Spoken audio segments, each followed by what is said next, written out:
Well, I've been playing blues for 15 years, at least. Was influenced first by Paul Butterfield. Moved from Paul Butterfield to Little Walter to Sonny Boy to Big Walter to Muddy.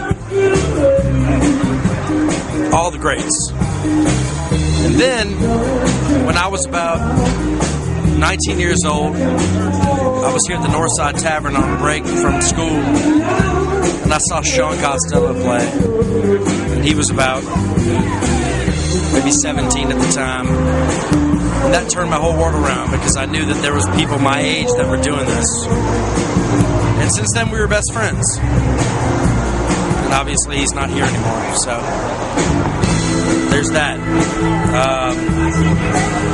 What other questions do you have for me? Some more about Sean and what this all means to you, this event. Well, Sean was a natural. Sean had a feel for this music that I'd never heard from anybody before. What does this mean to me?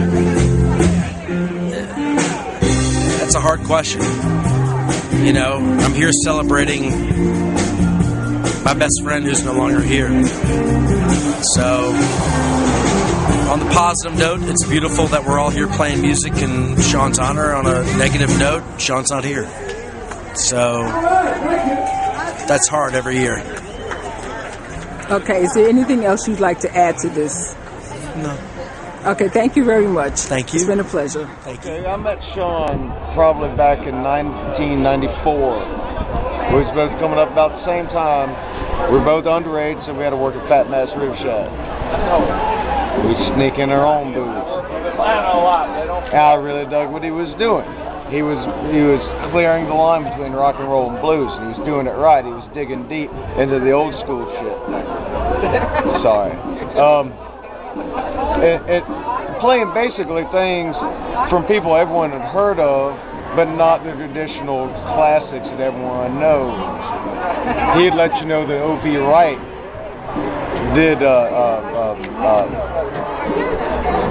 guitar. How you been?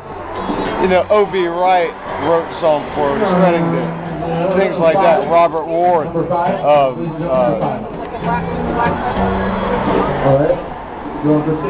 Hey, that's Northside for you. You know, Johnny Watson. Pull out some old Johnny Watson stuff. He was great. He did it. He started, and he was young.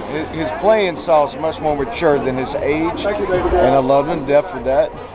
And I moved away, went to Colorado, and he passed when I was in Colorado. And it was a shocking thing to hear. I actually married his piano player's girlfriend. And that's how I heard right off the cuff. His grandmother, her grandmother, emailed me that he had passed on. And no one knew he had a problem. You know, he kind of kept it to himself, which was horrible. It's a horrible thing. It's a horrible thing. He could have done a whole lot more. He could have done a whole lot more. He died way too young, but he was a lot more mature than his age. His playing was incredible. We all loved him for it, and we miss him. It's just a shame. The good die young. Hello, Adam Holiday here from the Holidays. I knew Sean from way back. Met Sean first when I was 11 years old, and knew him like a brother, and he was a great guy. We all miss him. Joe McGinnis here. Before and after. Tell me how you know Sean. How do I know Sean? I met Sean when he saw me play some shitty thing that he actually played on the original record. And he came up to me after the show and he said, "Man, that was fucking great." And I turned around and I said, "Fuck you." And that was the end of it. And the next night he came to the show and he's like, "Man, you really had something up your ass the other night." I was like, "Yeah." And from that on, we sat there and talked most of the night, and we're buddies from that on. It all came from "fuck you," man. Patronize me and my licks, you motherfucker. It's a better story than mine. He was redo mine. Let's redo it. Mike Hayslip. I've been coming to Northside for the last 7.5 years since my divorce. My favorite Sean story is one night around 2 a.m. he came out and played a mandolin for about 3 of us about 2 o'clock in the morning, and it was really neat. It's one of my favorite memories of Sean.